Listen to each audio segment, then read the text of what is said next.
My family was second lining in the parade, and then all of a sudden it just stopped, and everybody started running and running and running, and we wondering what's going on, and they shooting, and they say children was shot and everything. It's just time to stop with the violence. Police comb through a neighborhood stricken by violence on what should have been a joyous celebration. It's not cool. It's Mother's Day. Who want to lose a child on Mother's Day? Hundreds were in the crowd at the annual Mother's Day Second Line Parade when shots rang out, striking a dozen people. On the Mother's Day and the children involved with it too, you know why we can't have peace?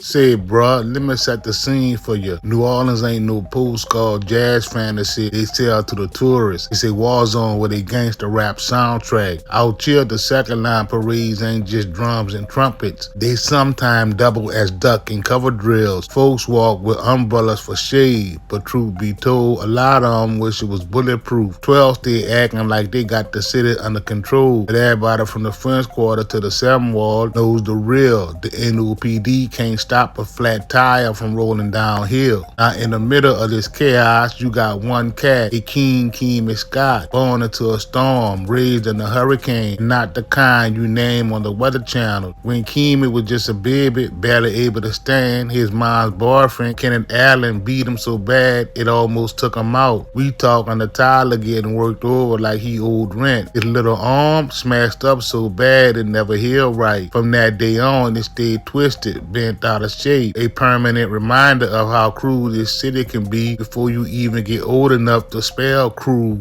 And it ain't in there. Word travel quick in the Sky family, and his older brothers, Craig and Michael, ain't the type to talk it out over coffee. They pulled up on Allen and let the steel do the talking. Shots rang out. Allen hit the floor. The next thing you know, both brothers was gone. Life sentences up in Angola. Keem left with a busted arm. 2 brothers in prison and a whole lot of rage marinating in the house, already drowning in poverty. Cops called it justice served, but we all know the NOPD just happened when the paperwork fills itself out. With the 2 oldest locked away, the younger Scott brothers grew up in the shadow of that violence. The streets became their teacher. The corner became their classroom. By the time Keem hit his teens, the Frenchman and Durban intersection wasn't just an address. It was the headquarters of the FND crew. Heroin and crack was the syllabus, and the whole block knew the Scott boys could move work faster than the NOPD could misplace evidence. Keem wasn't just in it for the hustle. He was the one the older dudes trusted to stash the heat. 12 catch a juvenile with a pistol, he's home in time for dinner. Catching a dog,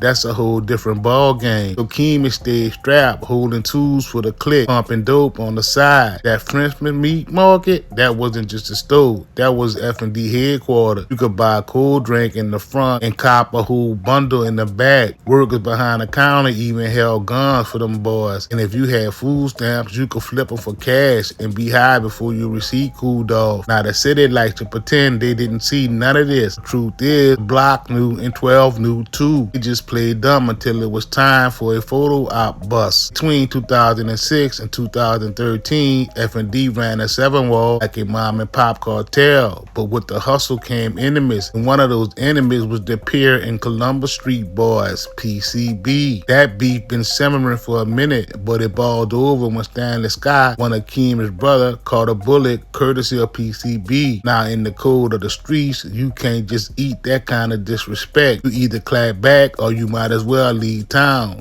Keem and Sean Shizzle Scott, they ain't leaving town. They was planning to answer back loud. Fast forward to Mother's Day, May 12, 2013. Whole city out in the 7 wall for the second line. Drums beating, horns blowing, families walking in their Sunday best. Kids running around with snowballs, old heads stepping in rhythm. And somewhere in that crowd, a PCB hitter. Wrong place, wrong time. Or maybe the perfect place if you the Scott boys looking for payback. Keem and Shizzle ain't the type to post threats on social media. They pull up in person. They move through the 7 wall crowd like smoke through a shotgun barrel. Shizzle post up on one side of Frenchman Street. Keem took the other. Both of them like eyes across the street. See their target, and the whole parade about to turn into a crime scene. 1 second, brass band got the block rocking. Next sound, gunshots to the beat, and the only rhythm left is the pop, pop, pop. bouncing off shotgun houses. Emi steps out from the side of a building, pistol aim and let loose. Across the way, Shizzle squeezing too. JT gets hit 5 times, but the bullets don't stop there. 19 other people in the line of fire catch lead. 2 of them just 10 years old, grazed by the chaos. You ever seen the second line turn into a stampede? 1 minute folks got umbrellas in the air, the next they got hands on the pavement. Somebody tripped, gets trampled. People screaming, diving behind cars, knocking over crawfish pots. It's the kind of scene that the city pretends it doesn't understand. But the truth, it's the byproduct of years of beef that 12 never squashed because they too busy harassing folks for expired brake tags. No PD shows up like they always do after the damage is done, forming the blocks like they just saved the day. Cameras out, uniforms pressed, talking that we will find who responsible speech like they rehearsed it in the mirror. Superintendent Ronald Surpass steps up with his serious face, claiming they don't know the reason yet. Man, please, they knew F&D and PCB been at war for years. They just act brand new so they can look shocked on TV.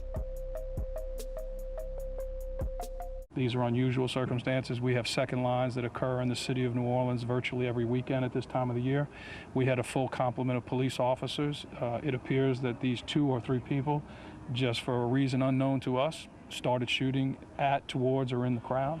It was over in just a couple seconds. Police were everywhere. Meanwhile, detectives combing through the crowd, like they're looking for clues in their Nancy Drew mystery, when really the smoking gun already halfway across town. Then boom, somebody leaks the surveillance footage. Grainy street cam showing that parade crowd moving, then breaking like a wave when the shots start. And in the middle, that figure in a white tee, arm cocked wrong from that childhood beating, dumping into the street, that boy Keemy. The city leaders jump in with their usual culture of life speeches. Mayor Miss Landrew calling for all hands on deck, telling the community to speak up, like folks don't already know what happens when you talk to 12 in New Orleans. You either wind up in paperwork as a confidential informant or in the obituaries.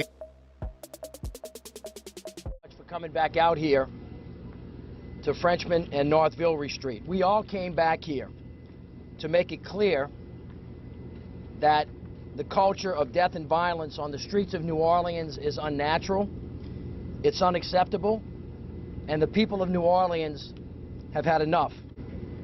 As far as we know, at least 3 of our brothers and sisters are still in critical condition. They need our prayers and support, and I know that the people of New Orleans and the people of America will respond. For the reporters here, all of you know that there were 2 reporters who were injured during that shooting. Deborah Cotton, who is one of our own, who has been a great asset to us in so many different ways, is still in critical condition in Charity Hospital, and our thoughts and our prayers go out to her. It upped the reward from $5,000 to $10,000. Like that's gonna make people forget the NOPD's habit of losing evidence. Victims start pouring into the hospital. 10 men, 7 women, 2 kids. Doctors working like a NASCAR pit crew just to keep folks breathing. 2 victims going to surgery. Others passed up and released. The kids, luckily to walk away with graze wounds. Lucky don't mean untouched. Anybody who been through something like that, don't forget the sound of gunfire in the crowd. Kennard Allen is just days away from his 11th birthday, but celebrating is the last thing on this 10-year-old's mind, now suffering from a graze wound to his right cheek from one of many bullets fired into a second-line parade crowd Sunday full of innocent men, women, and children. I say, Kennard, keep running, just keep running. Kennard's mother, Tanya Allen, said it was minutes after those chaotic few seconds as gunshots rang out before she realized her son had been hit. When I got close to him, and when he turned, I'm like, you shot, because I saw the blood. A nightmare repeated, she said, not even 1 year later. Here's Kennard last May, suffering then from 2 gunshot wounds, one to his neck, the other to his leg. They just started shooting.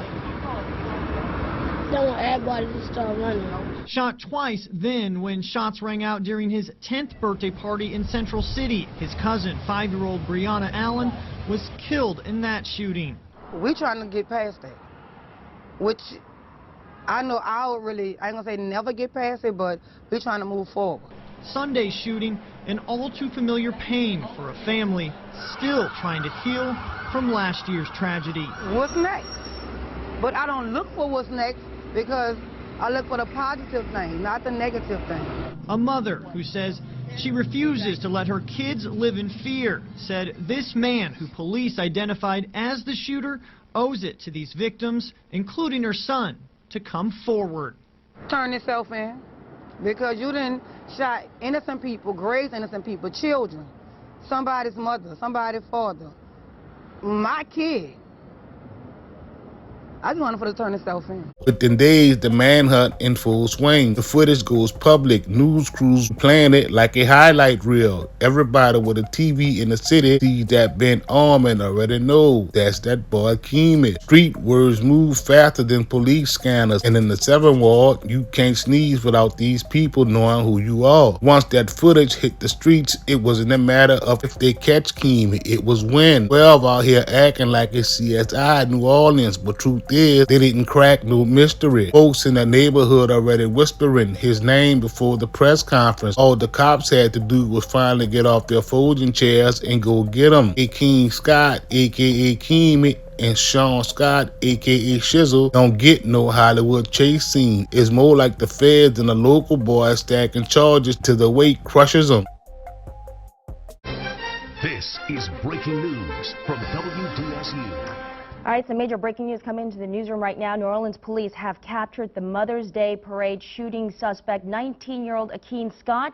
We have some exclusive video to show you right now. That's him right there being taken into custody by authorities right now. This is exclusive video only from Channel 6. Right now, Scott being taken from the home in the 7000 block of Kingsport Boulevard. That's in the Little Woods neighborhood of New Orleans East. You can see members of New Orleans SWAT team there on the scene. Now, this arrest was made at 10 o'clock, but he was taken out of this house around 11 o'clock Wednesday night. U.S. Marshals and NOPD Special Task Force assisting in this arrest. You can see how calm the scene was. People, neighbors, just standing watching Akeen Scott right there. You see his face in full view, walking out calmly, not resisting arrest at all. There's no retaliation that we see. He's just walking out handcuffed from this home in the 7000 block of Kingsport Avenue. That's, again, Little Woods neighborhood, Kingsport Boulevard, Little Woods neighborhood of New Orleans East. Akeen Scott's brother, Sean Scott, live during a police walk after being questioned by the NOPD. Again, shortly after his arrest this morning.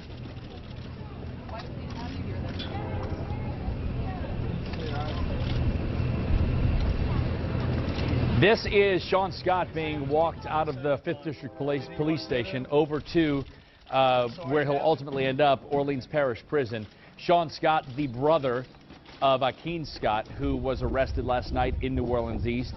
Sean Scott also charged as an accessory in this with 20 counts of second-degree attempted murder, the police chief and Mayor Mitchell Andrew announced earlier today. So that is Sean Scott, the brother of Akeen Scott, the 19-year-old charged in this.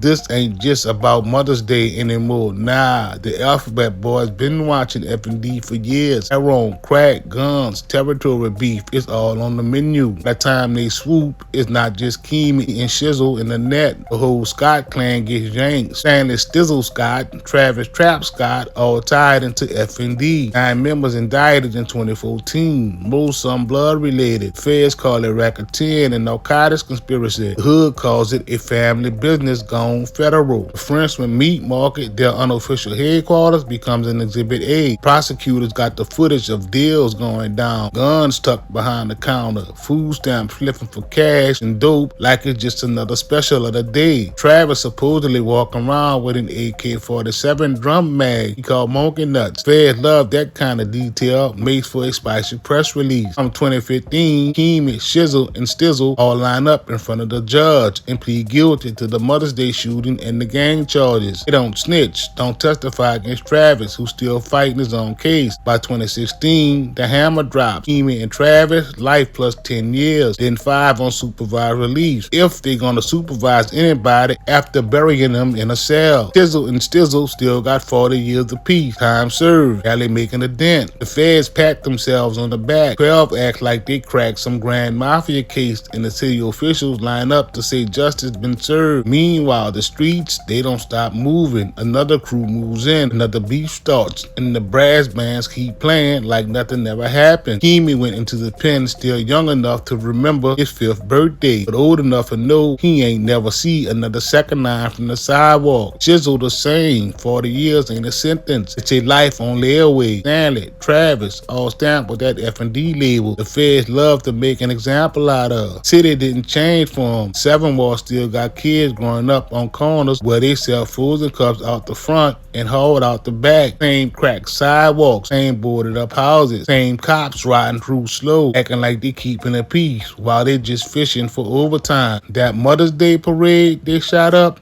organizers did a do-over weeks later. Same brass, same route, same block. They playing the song again will wipe the blood off the pavement. Victims showed up limping, scared but standing. The horns blew, the drums beat, and for a few hours it felt like the city stole its joy back. But anybody who was there the first time, they still hear the echo every time a snare drum cracks too loud.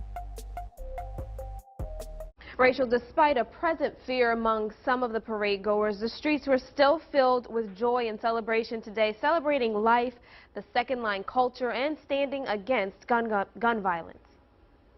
Stop the violence, baby. Stop it. The original Big 7 Social Aid and Pleasure Club took to the streets Saturday afternoon. We rolling for all the people got shot. We rolling for you. We love you. And take care. We back, baby. Redoing the annual Mother's Day parade that was cut short when a gunman opened fire into a crowd of parade goers. Last time we was up ahead, and whatever had happened in the back, we have no idea.